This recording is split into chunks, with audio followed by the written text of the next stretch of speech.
Pay raises on the way for San Diego officers. The contract deal aimed at boosting retention on the force. It was like standing in a hurricane that was on fire. I mean, I could barely stand up. The wind was so bad. And it was whipping embers right by me sideways. Living with wildfires in San Diego, the arsenal of technology and data that help firefighters save lives and protect homes. We're here at the Museum of Photographic Arts in Balboa Park for the opening night of the GI Film Festival. KPBS Evening Edition starts right now.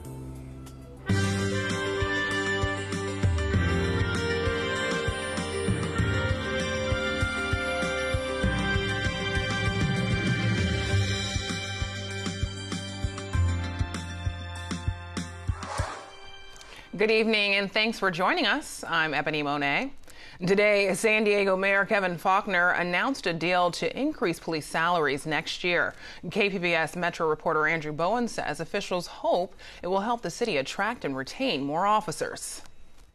For years, San Diego has suffered from a chronic shortage of police officers who frequently leave the department for better pay elsewhere.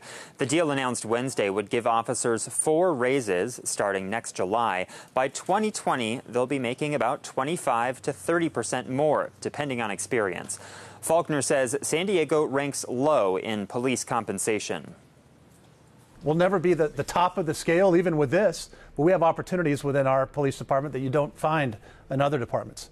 I think this is going to go a huge way, long way, to making sure that people stay in the San Diego Police Department, and that's going to be a sea change and great for the city. The deal still needs approval from the Police Officers Association and the City Council.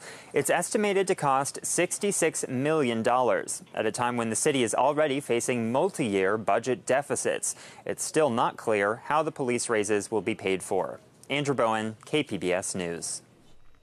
San Diego voters may be asked to approve more funding for San Diego Unified. KPBS education reporter Megan Burke says that's one of the messages from last night's State of the District address. School Board President Richard Barrera says the district is exploring whether to put a school funding measure on the ballot in 2018. He says a district analysis shows another $3,500 on top of the state's $10,000 per student would close the achievement gap. We would still be below the national average, but we know that we would close the achievement gap with that additional level of investment. So what does that mean? That means every opportunity for increased revenue, we need to come together as a community and fight for.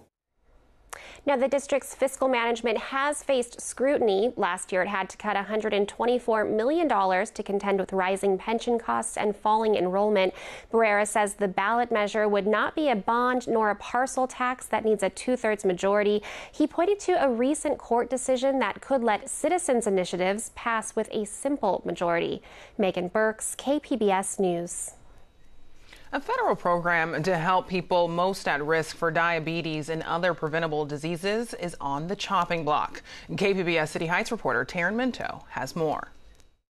We have some salad, some grapes. Sylvia Leon showcases the healthy options that replace junk food in her family's home. So these are like our little snacks that we do. Leon says the changes came after she graduated from Project Concern International's free community health worker program. It provides wellness training to minority populations that run a higher risk of preventable diseases such as diabetes. The local initiative and similar efforts around the country are made possible by the federal government's REACH program. That stands for Racial and Ethnic Approaches to Community Health. But funding for REACH is not included in current legislation for the 2018 budget. One of the really important reasons it matters is because there are still really wide inequities in health outcomes based on race and ethnicity. That's Sana Shahimi from the Prevention Institute. The organization is promoting a letter to encourage lawmakers to restore REACH funding. She says REACH has a long track record of supporting programs that address harmful disparities in health. They cause a lot of preventable suffering for the communities that experience them. And they're also very costly disparities. Congress is expected to finalize this year's budget by December. But back in July, California Democratic Congresswoman Barbara Lee called for REACH funding to be reinstated. Again, I hope you will really look at this and look at what this bill does, because it really wreaks havoc on people of color and communities of color in our country. Subcommittee Chairman and Oklahoma Republican Tom Cole said the problem is there isn't enough funding to go around. But I think my friend makes a good point. But when you have a $5 billion lower allocation and you want to plus up some things that we all agree on here, because, again, nobody's asking for offsets in the areas that were plussed up. Leone says she's disappointed that funding for the program she completed may not be restored. She says it empowered her to make simple changes on a large scale. After improving nutrition at her own home, she encouraged the parent-teacher organization at her children's school to do the same with events like birthday celebrations. Our usuals used to be cake, ice cream, candy, cupcakes, chips, sodas. And so very easy, very cheap, very quick. But now, and we give them pencils, we give them notebooks and stickers and reward them that way. Fruit and veggies. She estimates about 400 kids attend her children's school. Taryn Mento, KPBS News.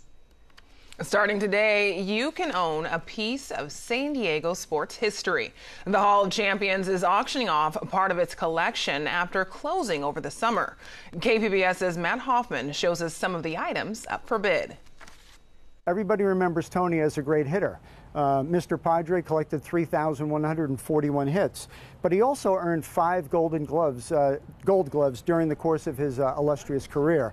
This is the very first one. The auction has lots of Tony Gwynn memorabilia, including this bat, which he used for a rare double. This was a bat that he registered his 2,915th hit with, and because Tony was known as a slap singles hitter, this one's unusual in itself because he collected a double that day. Other items include a 1985 Preakness Stakes Championship trophy and some Chargers and Clippers jerseys. There's also a 13-foot statue of Sylvester Stallone made for Rocky III. Bidding for this starts at $50,000. Before it closed, the hall was considered the largest multi-sport museum in the country with more than 5,000 items. The costs became out of control and the museum model wasn't sustainable for us. While the museum is closed, the Hall of Champions is still continuing other programs from a new office in Del Mar. We've got about 10 annual recognition events that we host.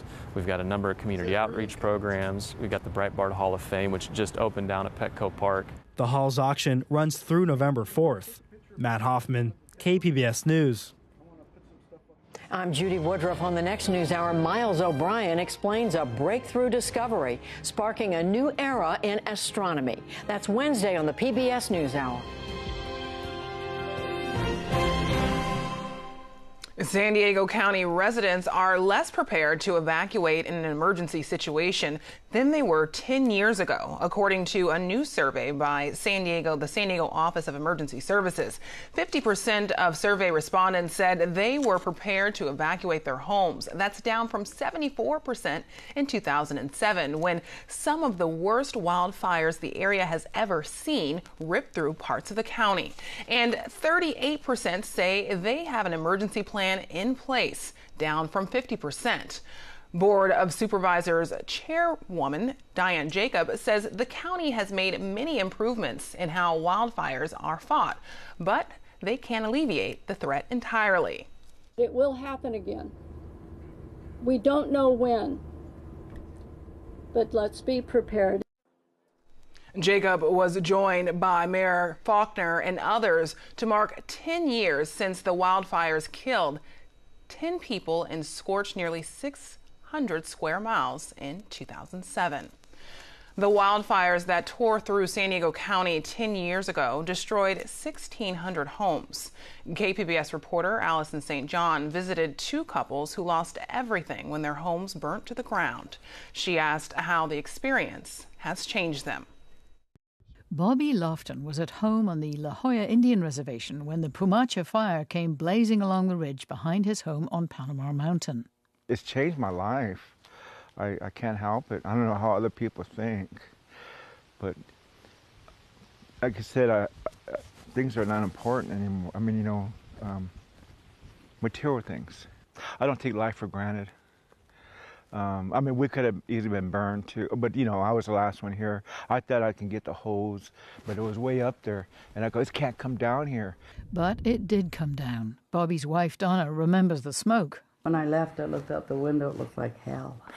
Everything was on fire. Yeah. And I just started grabbing things and the dogs and got in the car. The Loftons had lived there 9 years. When they returned, their house was gone. It was all gone. There was nothing here, just the ashes. They searched through the debris.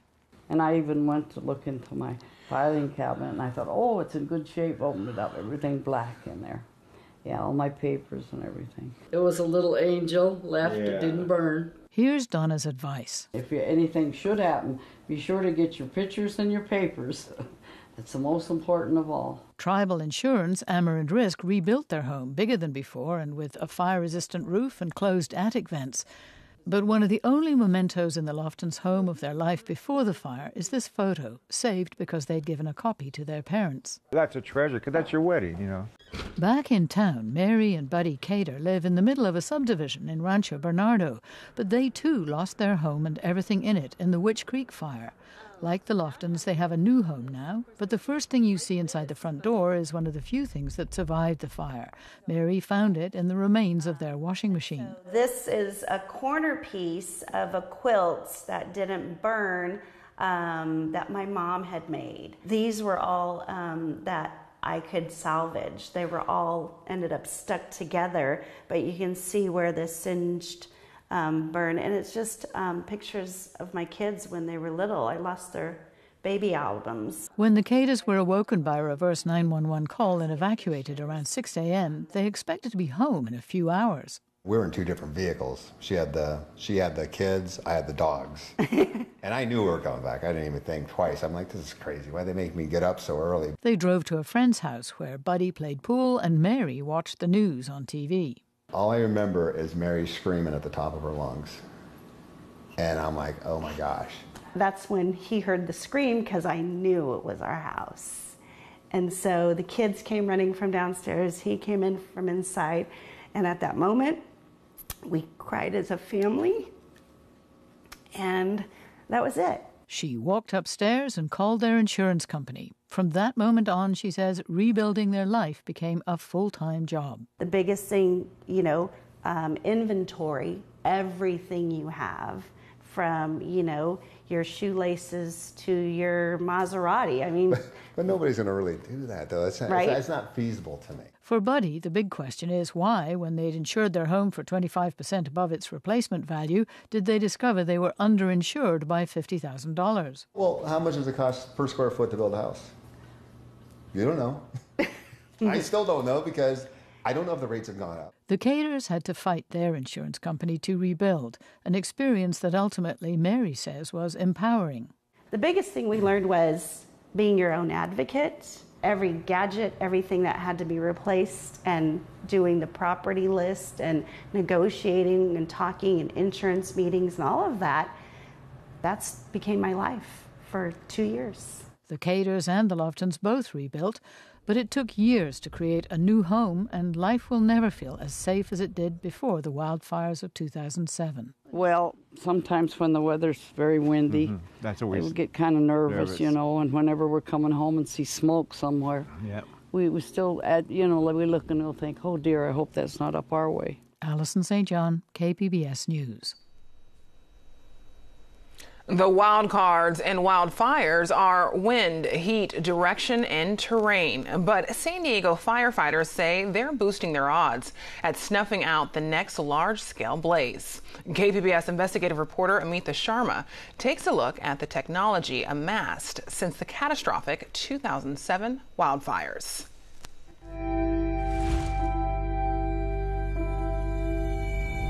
For those of us who were here in late October 2007, the image and feel of San Diego up in flames is seared into us. The blood-tinged sky, the air thick with smoke, ash, and panic. San Diego Fire Battalion Chief Craig Newell was on the front lines. It was like standing in a hurricane that was on fire. I mean, I could barely stand up. The wind was so bad. And I was whipping embers right by me sideways. In the end, the fires killed 10 people. More than 2,000 buildings and homes were destroyed, causing $2 billion in damage, and 500,000 people had to be evacuated. To help ensure the region doesn't see a repeat, the San Diego Fire Department has created an arsenal of data and technology. The department's emerging technology manager, Mike Scott, says the biggest risk to life and property has been in the region's backcountry. So experts and fire officials studied the area and tried to identify where are the risks, where are the poor roads, what are the evacuation issues, how's the brush going to behave under a Santa Ana wind condition. If you can go out there and go, okay, we know this area, Cowles Mountain or something like that, we expect the fire, if it started here, would move this direction, and here's the homes at risk. Here's the critical infrastructure we got to protect. Newell says as a result, firefighters now have a library to help them. We've planned pages and pages of information. So if the fire comes up this canyon, here's what we're going to do. Here's how many fire engines we need. Here's how many helicopters we need. Here's how many crews we're going to need.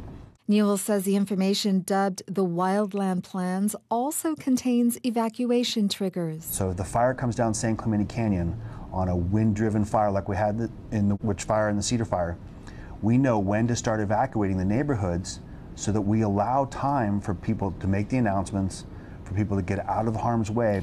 Fire teams outside of San Diego who come to help can also download the plans on their phones or tablets. Those devices are another big change since 2007. Newell says fire engine captains out in the field now have smartphones and tablets, in addition to PCs, in the fire engines. Which allows them to step away from the fire engine and carry that with them on the cell phone or on a tablet and have all the information, have the satellite imagery, have the mapping technology, have the connections to these programs that they can see in real time.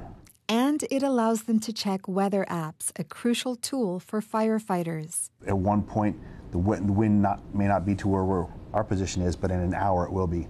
And I don't want to be out in front of it if it's going to hit us. There's more. San Diego firefighters will now have access to General Atomics sensor technology on winged aircraft, which can spot objects 40 kilometers away. The technology has previously only been available to the military for wars, according to CEO Lyndon Blue. The sensor payloads that we're talking about are, on the one hand, video payloads that are based on optical wavelength that you can see with your eyes. Then different infrared wavelengths, which you can't see with your eyes, but they can see through smoke pretty well and see in the dark. And you also have ground imaging radar capability, which can see through also pretty much anything. General Atomics Communication Manager Chris Wright says the technology will better help firefighters map out the perimeter of fires. The goal is to spot a fire faster, to put it out faster, to help the firefighter be more effective because he's got the best information. So with all of this new technology, are the days of colossal fires like 2007 over in San Diego County? Battalion Chief Craig Newell says not so much. Because what we're fighting is a battle of Mother Nature on two fronts. One of the accumulation of fuels on the ground, and they're drying out due to drought. And the other part is the wind or the weather that's driving the fire. Amita Sharma, KPBS News. When San Diego is faced with dangerous wildfire threats, the region's largest energy provider may be the first agency to know. SDG&E's Weather Center tracks wildfire threats in real time, and people can go online to find out about conditions in their area. SDG&E's senior meteorologist says the system is one of the best in the world at monitoring potential risks of conflagrations. You're not just dealing with the weather, but you're dealing with the condition of the vegetations. You're also dealing with ignitions. And so what we've done at SDG&E is we've collaborated with academia and the government to develop tools to give us all of that intel to understand when that danger is really high so that we can take steps to mitigate that risk and make sure we have resources in place. Some of those factors include the dryness of the vegetation, obviously, the strength of the winds, but not just the strength of the winds, how extensive are those winds? And that's why we have 170 weather stations across the backcountry to see exactly how strong those winds are and how extensive they are. Again, so we can watch this in real time and stay ahead of the weather. SDG&E also uses the technology when deciding whether to cut power lines. Power lines. Investigators determined failure of a power line caused the 2007 Witch Creek fire. Our Living with Wildfires series continues tomorrow. What would you grab if you had minutes to evacuate? We'll hear from more people who were forced out of their homes. Well, clear skies and dry weather in San Diego. This is a look at Lake Murray today. More seasonal temperatures on tap this week. Shanae Shocker has more in tonight's forecast. Certainly wasn't a bad day for us here in San Diego and the surrounding area. We take a look across Southern California, not much going on. We have a couple of spotty pop-up showers here. We have a upper level feature that's disturbing some of that air. Outside of that, though, things are looking quite nice, and they're going to stay that way as well. We take a closer look what's going on around the county. You can see some of those showers popping up out towards the desert regions here on the other side of the mountains, but things out near the coast are staying mostly dry as the clouds really burned off throughout today. Into tonight, we'll see partly cloudy conditions, especially as we head past midnight. We'll start to see that marine layer thicken up and move back in. A low tonight of 66 degrees, cool enough for you to keep that jacket with you as you head out. Across the county, we go out to Ramona, 53, and then into Borrego Springs, 67 for your low tonight. Not as chilly out there. Mount Laguna at 52 degrees as well.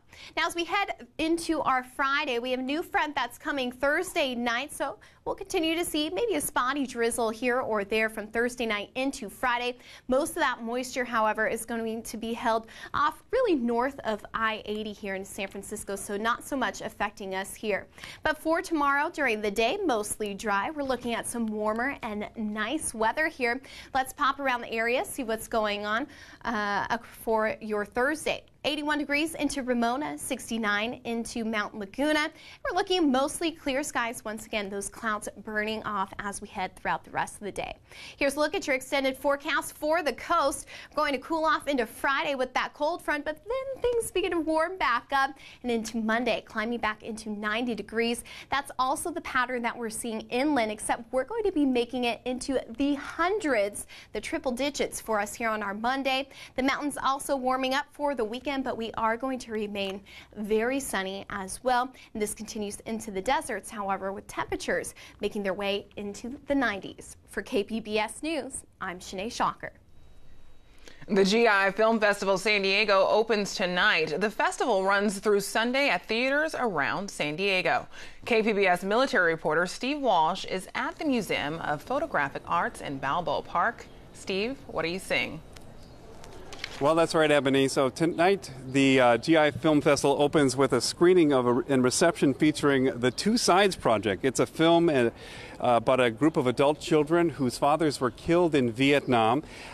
They went to the country to see the children of fathers who were killed who were Vietnamese. We have with me the director, Anthony Istrico. And we also have Ron Reyes, whose dad was killed in 1968. He was a Marine. He was. And you have a local connection here.